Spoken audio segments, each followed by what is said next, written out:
কথাটা পদ্মজা সাজিয়ে রেখেছিল, সঙ্গে অনেক যুক্তি, তাই মিথ্যা বলতেও একটু কাঁপেনি। পুরো ঘটনাটা পদ্মজার বুকে দগদগে ক্ষত হয়ে রয়ে যায়।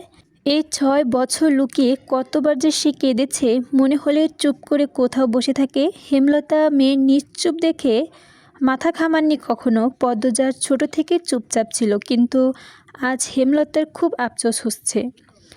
নিজেকে অনেক অপরাধী মনে হচ্ছে। তিনি ভেবেছিলেন তার 3টা মেয়েই তার কাছে খোলা বইয়ের মতো, চাইলেও পড়া যায়। পদ্মজাকে বাড়ির পেছনে নদীর বুক দিয়ে তরতর করে বয়ে যাওয়া স্বচ্ছ টলটলে পানির মতো মনে হতো, যার জীবন অস্বচ্ছ বলতে কিচ্ছু নেই, সবই সাদামাটা সহজ সরল। অথচ পদ্মজার জীবনে কত বড় দাগ জল করে জ্বলছে, কত বড় ঘটনা লুকিয়েছিল। মেয়েটার কথা লুকিয়ে লুকিয়ে রাখার সীমাহীন ক্ষমতা নিয়ে জন্মায়। কথাটি নিজের মেয়েদের ক্ষেত্রে মাথায় আসেনি। অনেকক্ষণ মায়ের বুকে থাকার পর পদ্মজা শান্ত হয়। তখন হেমলতা ধীর কণ্ঠে বললেন, পাটা দেখি। পদ্মজা পা বিছানায় তুলল। হেমলতা পদ্মজার পা কোলে নিয়ে পোড়া দাগটা দেখলেন মনোযোগ দিয়ে।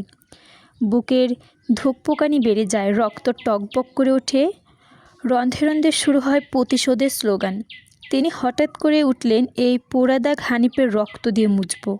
কথাটি কত সহজ করে বলেছেন হেমলতা, কিন্তু পদ্মজার হৃদয় কাঁপিয়ে তুলল। কী যেন ছিল কথাটিতে। তাকে তাকিয়ে থাকতে দেখে হেমলতা বললেন, এখন যা, ঘুমিয়ে পড়, কাল স্কুল আছে।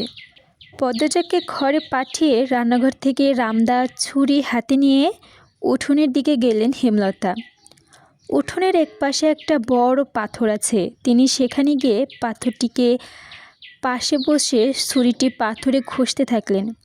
ঘষতে ঘষতে পাথর গরম হয়ে আগুনে ফুলিঙ্গ দেখা যায়, ধার হয়ে গেছে। পদ্মজা ঘর থেকে লুকিয়ে দেখছে, অজানা আশঙ্কায় তার বুক কাঁপছে। হেমলতা বারান্দা পেরিয়ে ঘরে ঢুকে যাবে, তখন পদ্মজা উৎকণ্ঠিত গলায় ডাকল, আম্মা। পদ্মজা কিছু বলার পূর্বেই হেমলতা বললেন, আন্নার চাচা বড় মেয়ে বহুবার আগে নিখোঁজ হয়েছিল, শুনেছিস তো? সেই মেয়েও কিন্তু ধর্ষক হানিফ। ধর্ষণের পর মেয়েটাকে পুঁতে ফেলেছে।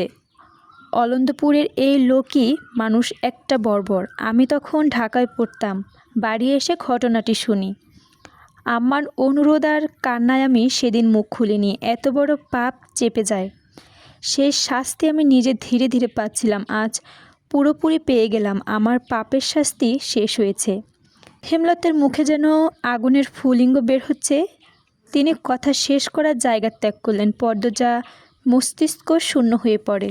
এই আপা, স্কুলে যাবা না? যাব, তাড়াতাড়ি করো। তারা দিয়ে পূর্ণা বাড়ির ভেতরে চলে গেল। পদ্মজা বাড়ির পেছনে নদীর ঘাটে উদাসীন হয়ে বসে আছে। এই নদীর নাম মাদানী। জলের কানায় কানায় ভরে উঠেছে মাদিনী। জলের একটানা স্রোত বয়ে যায় সাগরের দিকে। উজান থেকে ভেসে আসে ঘন সবুজ কচুরিপানা।